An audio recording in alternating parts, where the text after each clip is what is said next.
Hi, and thanks for watching Dynasty Preppers. Today we're taking a look at one of the best knives I think we have for our kids, the Tops C.U.B. And that's what's coming up next.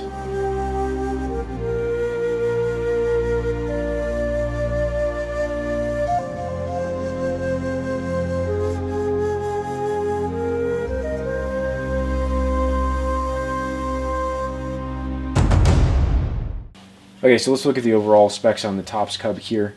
The Tops C.U.B. is 8 inches overall with 3.75 inch on the blade section and just a little bit over 4 inches on the handle itself.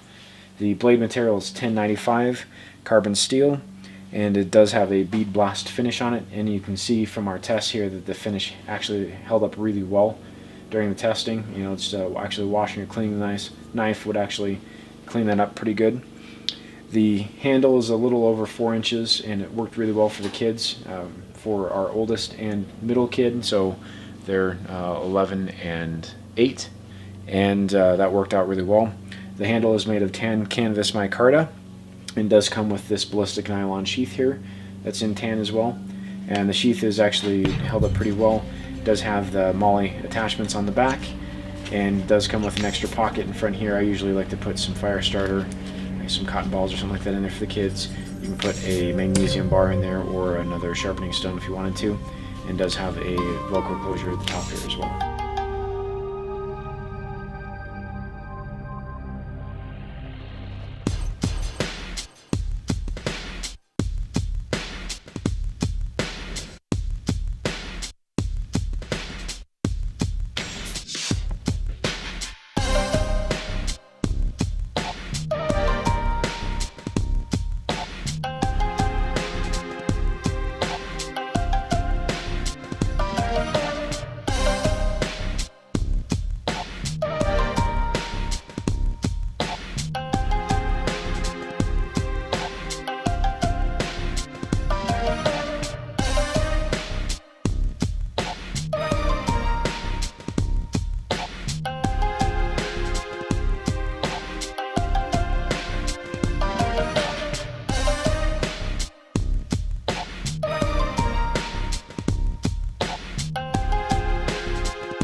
Features we look for in a survival knife are strength, which is going to be something like a full tang knife, the quality of the knife itself, and the strength of the steel.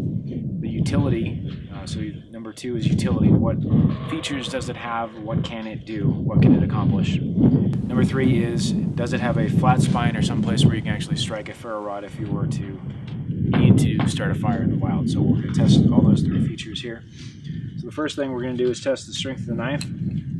Aubrey, we're going to baton through some wood. Have you used baton before? What is baton? I'll take that as a no. So, first thing we need to do is get you a stick that you can baton with. Okay. So I'm going to start this one, and then I'll have you finish up some, okay? Okay. So we're going to start. So batoning is where you're taking a knife and you're processing it for some wood. Now with the C.U.B. being a smaller knife, I don't expect it to baton big pieces, but if you needed to process something like this smaller branch down into some kindling or something like that to start a fire, I'd want it to be able to do that. So you take your knife, you start it on there, and then you're going to beat it through like this. Okay? Okay. And then you've got 2 pieces. Oh, yeah. Okay? So I want you to do the same thing. I want you to get up on your knees though, so that the knife doesn't hit you in the legs or anything like that. Okay, so you're going to hold onto this with you're right-handed, right? So you're going to hold onto the knife with your left hand. Okay. Okay. And this is your stick you're going to hit it with. So you need to be up on your knees, like I was, so that your legs are away from it so you don't get hit and with the knife, okay? Okay. So you're going to set it like this, okay? You're going to hit this side of the blade to make it go through. Like this? Keep it a little higher. Yep. Just like that.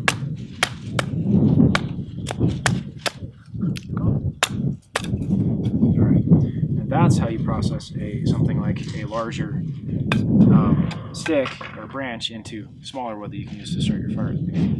Cool. Okay?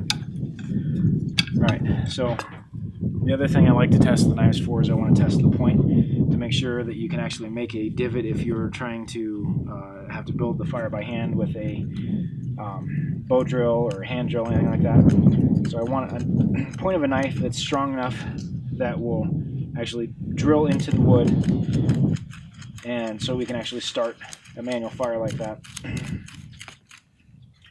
As you can see, drilled right into the wood without a problem. No damage to the knife at all, so that's good. Edge held up really well through those. And I'm not looking for, I'm not going to do tip testing and try to break the tip off. That's I don't believe in torturing a device like that. But I do want it to be able to actually drill into wood so you can do a manual fire. So the last piece, or the third qualification, is if it'll actually strike a ferro rod if we needed to. Now the tops here is a rounded spine on here, so I don't know if we'll actually be able to get that. So let me try it really quick, Aubrey, and then we'll have you try it, okay? So.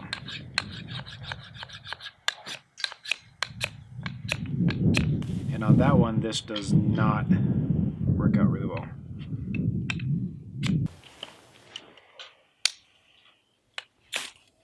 Yeah, see, if you have something with a sharp 90-degree edge like my carry knife, it'll strike right up. Whoa.